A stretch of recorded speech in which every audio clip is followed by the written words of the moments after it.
Terror begins to fill the sky. The cold sweeps through the air like a snake covered in grease. Restless spirits wander among the living. Vicious monsters roam the land. The streets are filled with screams of terror and giggles of children receiving candy in exchange for wearing weird outfits. Halloween has returned. Hello, human beings. PowerGamer here. You're probably wondering how I got in this mess. Simple. I got really drunk last night.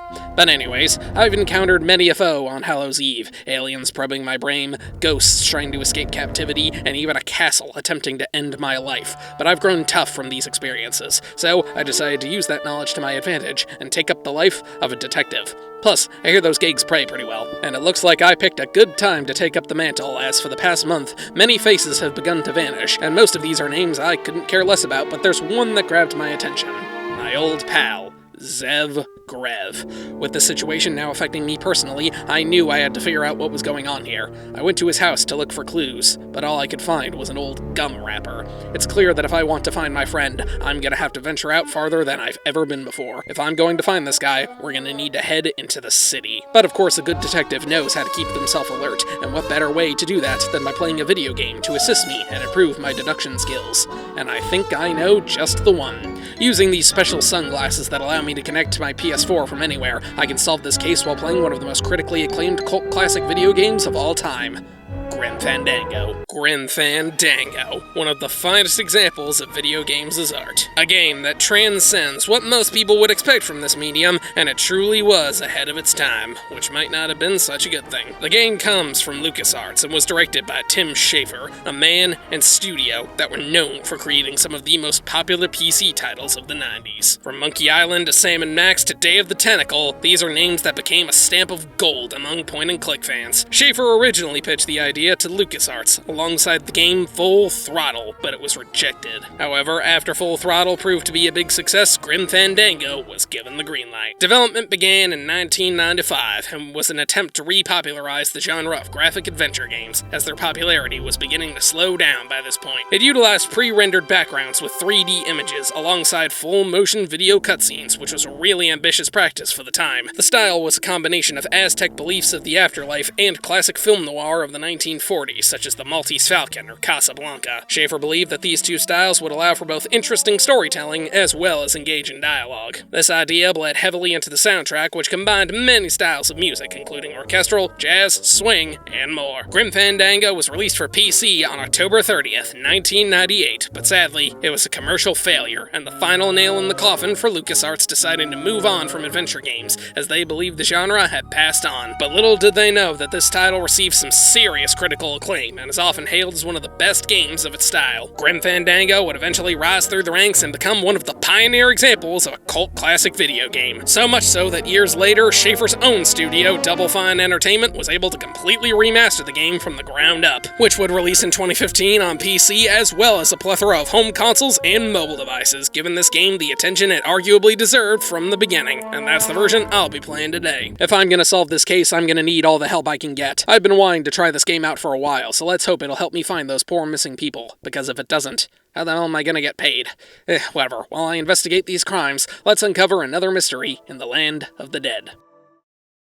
Our story follows Manny Calavera, a lost soul serving as a Grim Reaper. Yes, that's right, I said a Grim Reaper, because rather than being the bringers of death, Reapers here serve as travel agents for wayward souls. Once a soul dies, they then have to make a journey through the land of the dead and reach the 9th underworld, where they can finally rest. How easy that journey is determined by how good that soul was when they were alive. They can spend 4 years walking to their destination, or they can hop on a train and be there in no time. And of course, there's a lot in between. Manny works in the city of El Maro, and is forced to be a Reaper due to an unresolved debt from the forces above. But none of the clients he's assigned are able to afford a train ticket, which makes paying off his debt that much slower. All the good ones go to his nasty co-worker, Domino Hurley. Manny gets fed up with this nonsense, so he sabotages the letter system and snatches a client by the name of Meche Colomar. Meche was one of the most pure-hearted souls to ever walk the earth, but the Department of Death's computer still assigns her to the 4-year journey. Manny knows this must be some kind of mistake, so he goes to his boss, Don Copal, to fix the mess, but Meche decides to leave and start the journey on her own. Don Copel has Manny fired and incarcerated, but he's sprung free by a revolutionist named Salvador Limones. Sal believes that innocent souls are being cheated out of the train tickets they clearly deserve, and asks Manny to assist in their cause. After giving them some helpful tools, Manny leaves El Morro alongside the mechanic demon named Glottis in an attempt to find Meche and help her reach the Ninth Underworld, and maybe even get there himself. The story of Grim Fandango is easily one of the strongest aspects of it. It's a very engaging tale filled with many twists and turns that you really want to see more of. All of the characters are interesting and likable, and it's told to you in a very unique fashion. The game is split up into 4 sequences over the course of 4 years, each one taking place on La Dia de los Muertos, the Day of the Dead. But one day, deceased souls are able to return to the land of the living and visit their families. The time jumps allow for a unique form of storytelling and a large variety of locations you can visit. The game also has some stellar writing. After all, it was made by LucasArts, a company known for having comedic tones in their video games. And while this title is one of their few that's taken pretty seriously, that doesn't mean it can't include some of that great LucasArts humor. Sorry, Bruno,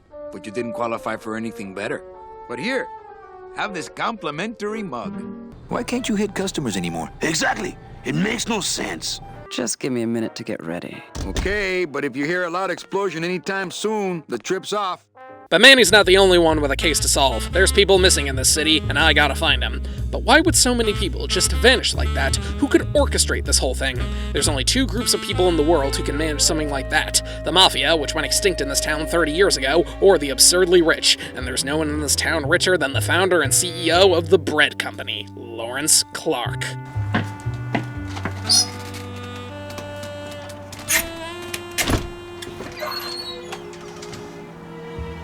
Well, hello there, good sir. They call you PowerGamer310, correct? Yes, but Aidan is fine, Lawrence. I prefer Mr. Clark. Yeah, sure, Lawrence. I see you shaved that mustache. Yes, that was not my best look, admittedly. Would you care for a pretzel? Oh, yes, thank you.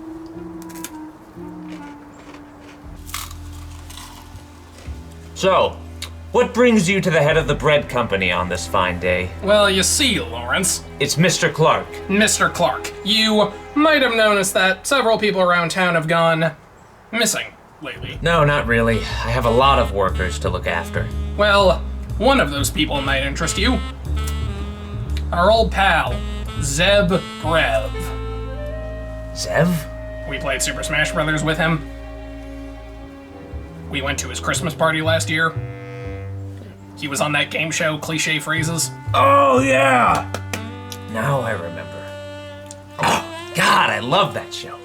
Shame it got canceled after 58 seasons. Well, I was wondering when you last saw him. Last I recall was about a month ago when he needed a new loaf of bread for a grilled cheese sandwich he was making. Anything else? No, just your standard grilled cheese affair. He probably had some tomato soup with it. And what kind of bread did he buy? Oh, just normal white bread. Are you sure it hadn't been tampered with, or contaminated, perhaps? What are you saying? Well, the bread company has had its fair share of faulty shipments in the past. I should know. I spent my life savings on marshmallow fluff because of one.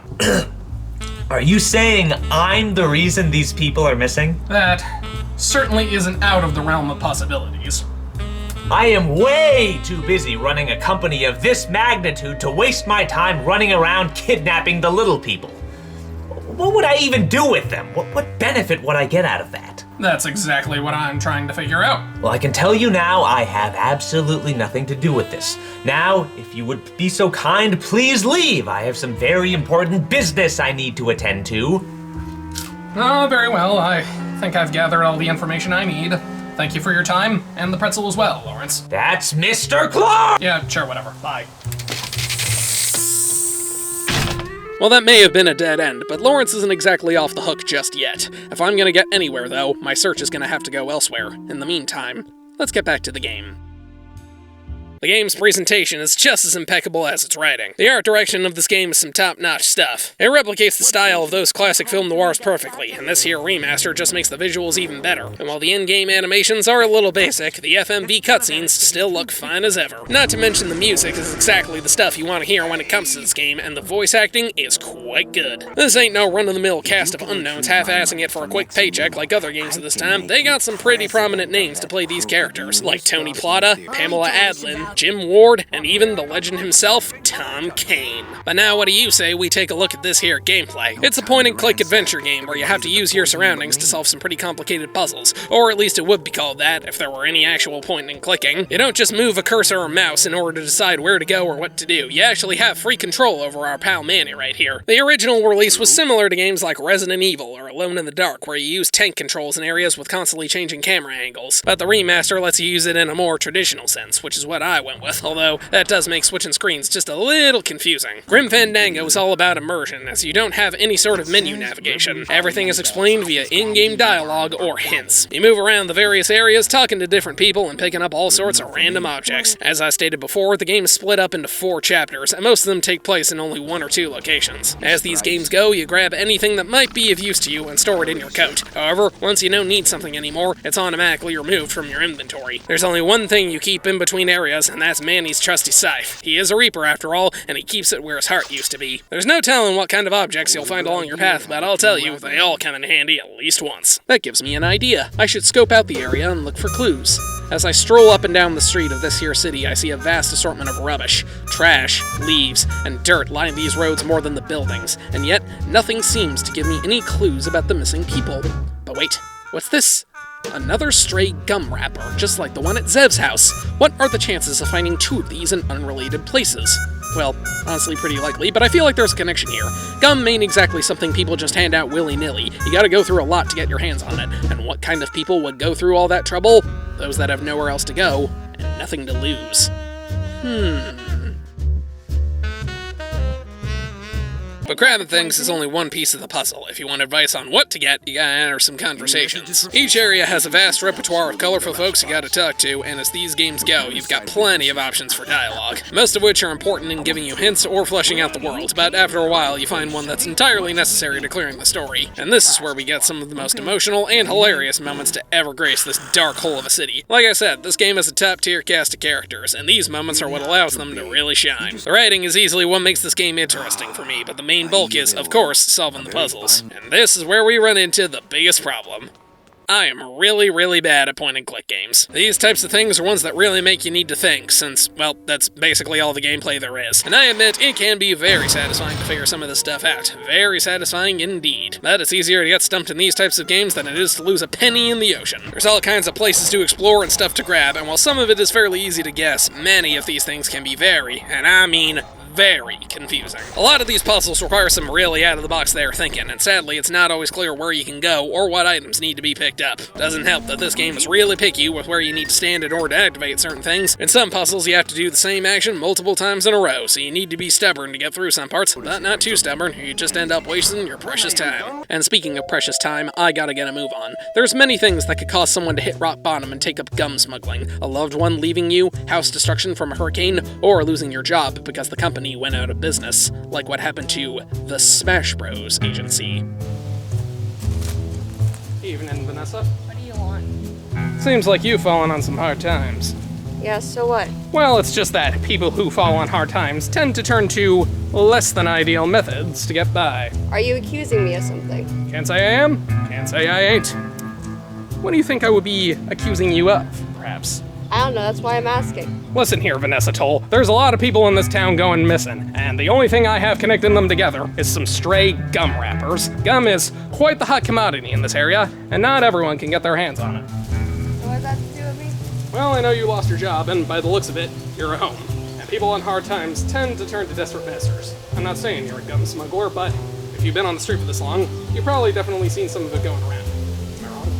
All I know is that gum has been turning up more and more often, and that people have been missing. Do you know who's giving this gum out? I've heard someone say the bronze turkey, but that's all I know. I haven't gone near it. Bronze Turkey. Sounds to me like the name of a gang leader. Well, like you was told, be on my way. By the way, if you're looking for another job, I hear the post office is always hiring.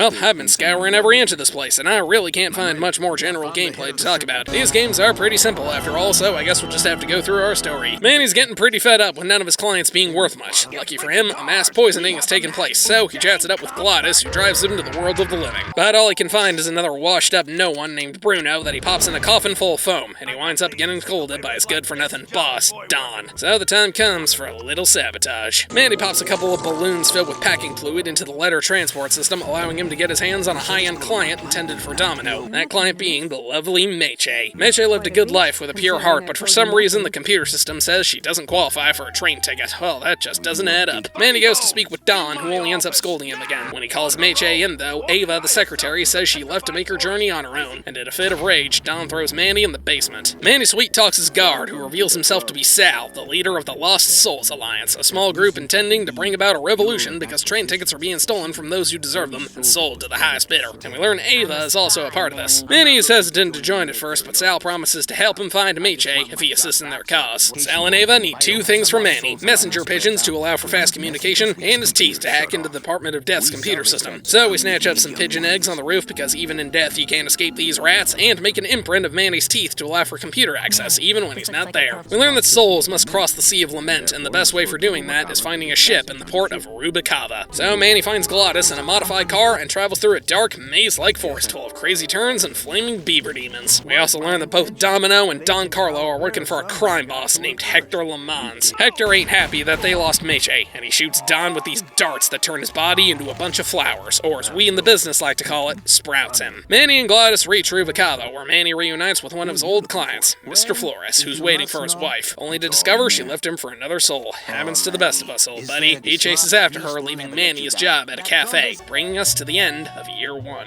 I don't know who the bronze turkey is, but if I want to find out, I'm gonna need to go deeper. Gotta find someone who knows all about this land of crime, and the only place I can do that is in the bakehouse. I think it's time I pay a visit to an old friend. Well, I'll be. Long time no see, eh, buddy? Yeah, I don't get visitors that often. What brings you here? I need some information. You see, people have been going missing in this town, and I thought maybe you could help me find them. How so? Well, being a man on the wrong side of the law, you must know a thing or two about how the crime world works. Well, what's in it for me if I help you? I'll put in a good word for you at your next parole meeting. I don't get parole. You don't?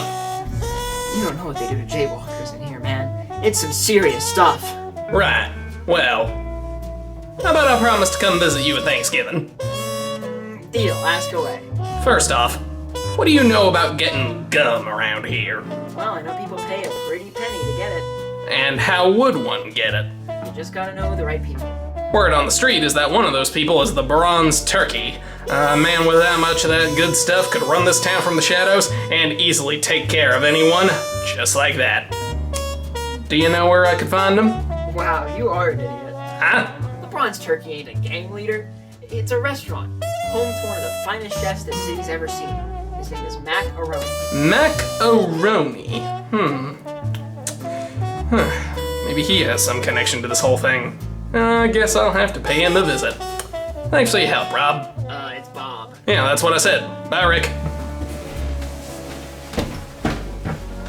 In the passing year, the small cafe grows and flourishes into a lavish nightclub run by Manny, and the entire area becomes a thriving city. Manny continues to wonder about Meche and sees her leaving on a boat alongside Domino. He tries to hitch a ride, but she knocks him off with a bottle and into the cold, dark waters below. He's fished out by Captain Velasco, who tells him that that ship is headed for Puerto Zapato, and his is also leaving for there in the morning. Manny asks him to go with him, but Velasco says he needs to meet 3 requirements. 1, get some tools so Gladys can join as a mechanic. 2, he needs to join the Maritime Union. And 3, another sailor named Naranja has to be a no-show. So this whole area is about doing just that, and it's easily the most complicated part of the game. This whole year is one big connected area filled with more characters and side plots than you can possibly imagine. There's a cop on hot streak in Mandy's club, a guy named Charlie, who can make you a counterfeit union card if you bring him some money, finding out Glottis is a gambling addict, going into the VIP lounge run by this big shot named Maximino, learning his girlfriend, Olivia, who owns another club, is cheating on him with a sleazy lawyer thanks to his girlfriend, Lola, Manny discovering Don's been sprouted, seeing Lola get sprouted, a group of worker bees trying to start their own revolution, which gets one of them arrested, blackmailing the lawyer with photos of him and Olivia, Naranja getting tattoos, a wine vault, a morgue, security guard. This city's got more stories going on than the dirtiest places in New York. To simplify this whole shindig, you gotta help the bees to get Glottis' tools, break into the wine vault to get the money for the union card, knock out Naranja, and make it look like you got sprouted, and sabotage the cops so that Glottis is forced to go straight. If you can do all that, Manny and Glottis become the newest shipmates for Captain Velasco, and they spend the next year sailing across the Sea of Lament. But while they head to their destination, I should finally reach mine.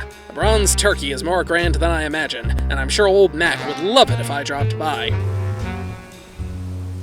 Well, would you look at that?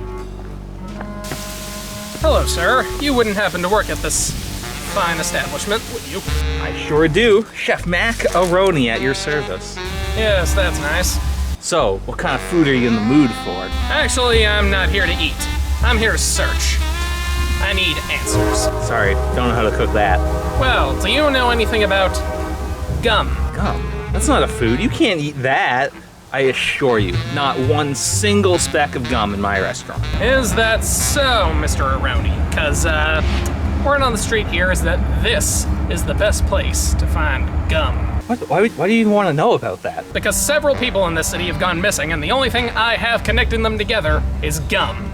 So do you know anything about it, or not? Look, pal, gum is not allowed within a 2-mile radius of this place. If people were coming in with gum, I would know. Well, do you know anything about people disappearing? Did hear some people went to the woods and never came back, but that's about it. Of course, the woods. You always gotta check the woods. Well, thank you, good sir. You've been of great assistance. Glad I could help. I don't know if I can fully trust that chef there, but so far this gum search has been leading me nowhere. Maybe it is just a coincidence.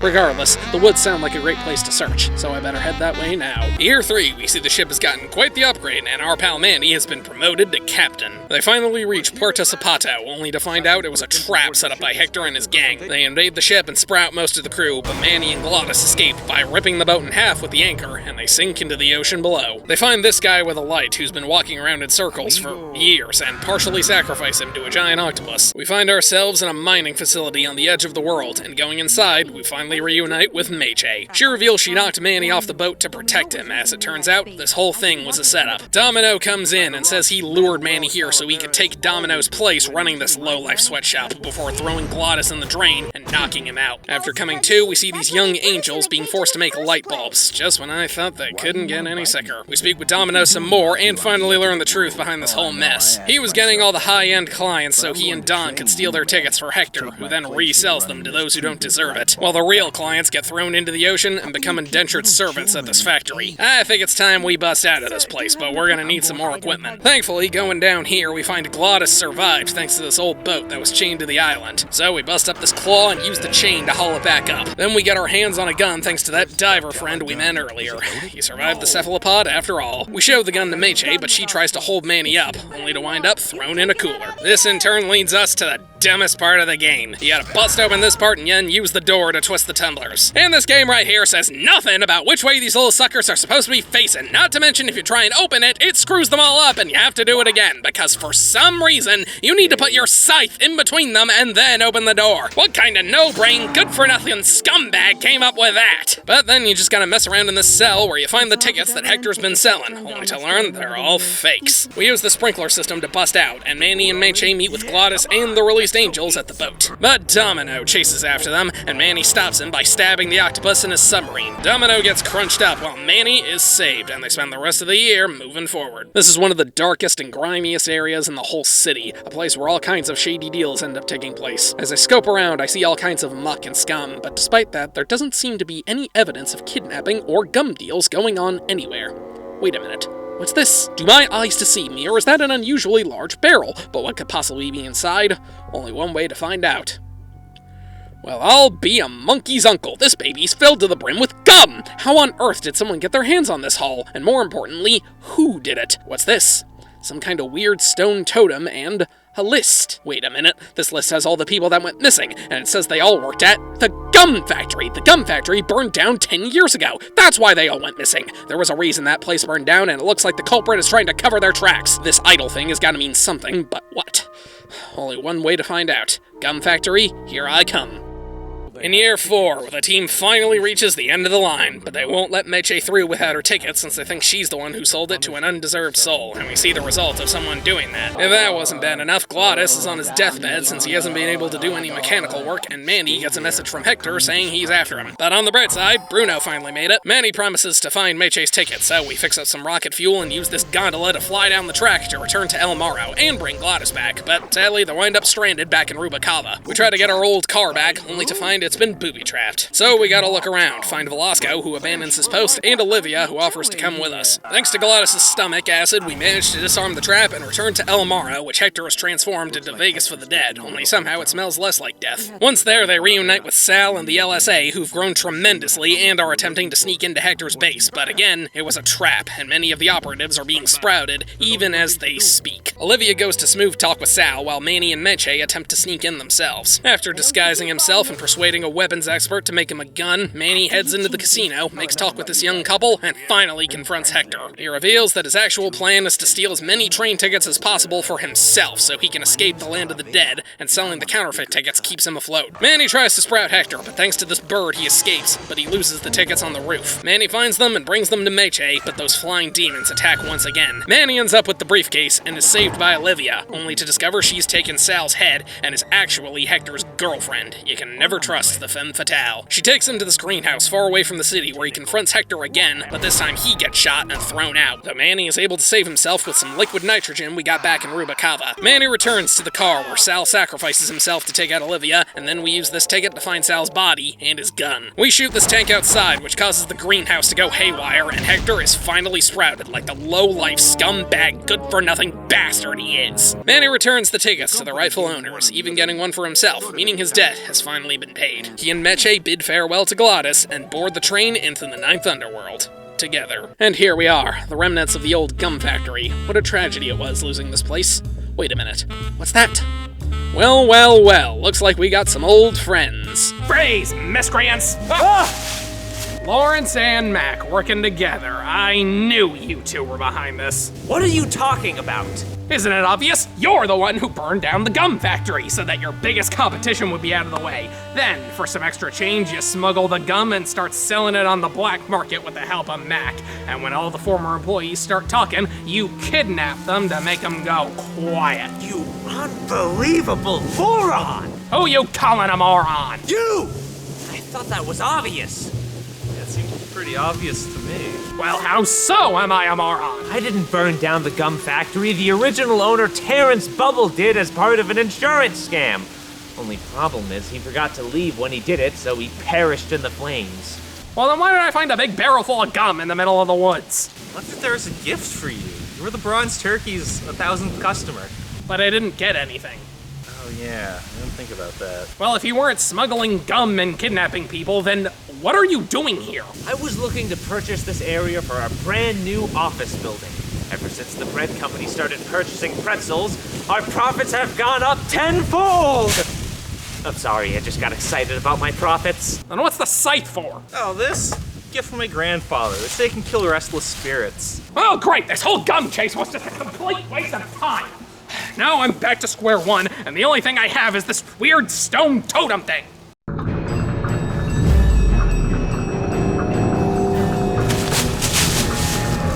What the? Ah! That totem contains the spirit of Terrence Bubble! So that's why it was in the gum! Oh, let's keep out some friends. Wait a minute.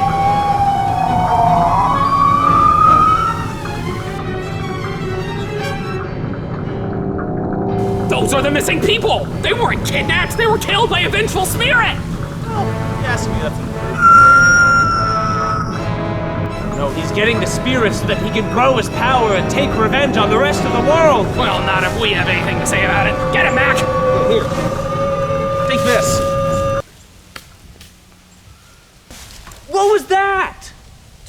get him. I meant use the scythe. I don't want to get it dirty. It's a family heirloom. Well, it's either that or we die.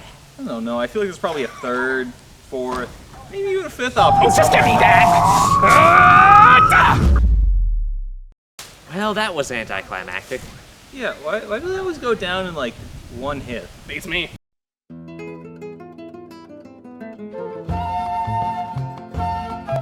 And on the bright side, looks like those spirits can finally rest. So, I guess this means the case is closed. Thanks, boys, and sorry for accusing you about all that stuff. Don't worry about it. My opinion of you is so bad, it literally cannot go any lower. There's just one thing that doesn't add up. Zev never worked at the gum factory, and I didn't see his spirit in there, so where is he? Try calling him? Can I borrow your phone? Yeah, sure, why not? You're probably too dumb to scam me.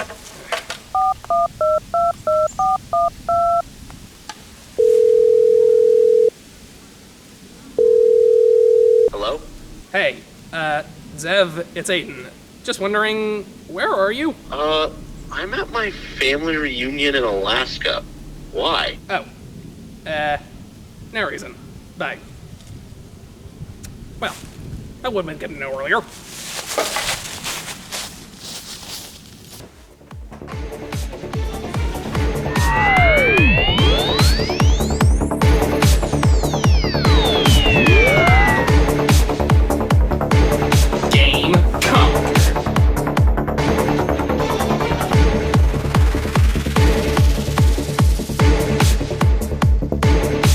Grim Fandango is one of the finest works I've ever seen, but not the type of game everyone can get into.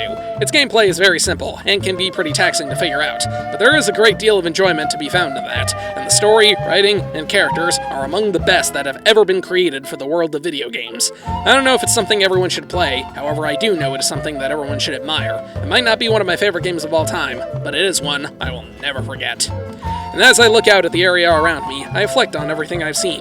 Halloween is one of the strangest holidays around, and I can add vengeful spirits to my list of weird monsters I've had to fight, but regardless, it's over, and now those poor innocent souls can rest, as the living can enjoy their holiday once more. This was an adventure like no other I've had before, but as I look out in front of me and gaze at the dark sky, I realize this whole thing taught me a very valuable lesson. I am a really bad detective.